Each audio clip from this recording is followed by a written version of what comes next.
Hello बच्चों, let's read the question and the question says according to the adsorption theory of catalysis the speed of reaction increases because option A in the process of adsorption the activation और energy of molecule become large option B the adsorption option B adsorption produces heat which increases the speed of the reaction. Option C adsorption lowers the activation energy of the reaction. Option D adsorption increases the activation energy of reaction.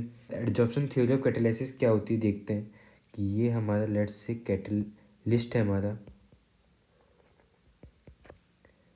इसके ऊपर आता है हमारा एक hydrogen का molecule. अभी hydrogen का molecule क्या करेगा कि इसके ऊपर आके एडजॉर्ब हो जाएगा। ये हमारा जो कैटलिस्ट है वो सॉलिड है और हाइड्रोजन का मॉलिक्यूल जो है हमारा गैस है। तो गैस सॉलिड के ऊपर आके एडजॉर्ब हो जा रही है। अब क्या होगा कि एडजॉर्ब हुआ तो यहाँ पे एनर्जी रिलीज होगी। एनर्जी रिलीज होगी कौन सी? Heat of adsorption. अब ये हीट ऑफ एडजॉर्प्शन करेगी क्या? ये करेगी एक्टिवेशन एनर्जी को कम, जिसकी वजह से रिएक्शन इजीली टेक प्लेस करेगी। अब क्या होगा? ये हम हाइड्रोजनेशन की प्रोसेस समझ रहे हैं तो फिर ये हाइड्रोजन के बीच के जो बॉन्ड है ना, एच एच का बॉन्ड, ये क्या होगा? वीकेंड होगा और ये ब्रेक हो जाएगा। तो ये दोनों पार्टिकल हमारे हाइड्रोजन के दो जो एटम है वो दोनों ब्रेक हो जाते हैं और इधर से हमारा इथीन आता है और इनके बीच में एक नया बॉन्ड फॉर्म होना स्टार्ट होता है और इवेंचुअली ये हाइड्रोजन इसके साथ अटैच हो जाता है कार्बन के साथ। इवेंचुअली हाइड्रोजन इसके साथ कनेक्ट हो जाता है और बना देता है ये इथेन।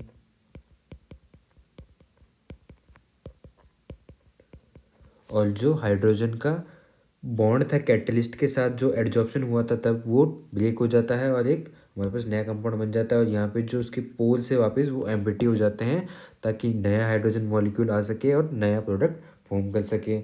मेटल की जो सरफेस होती है, जो हमारी कैटलिस्ट की सरफेस है, वो कैटलाइज करती है रिएक्शन को bye lowering the activation energy.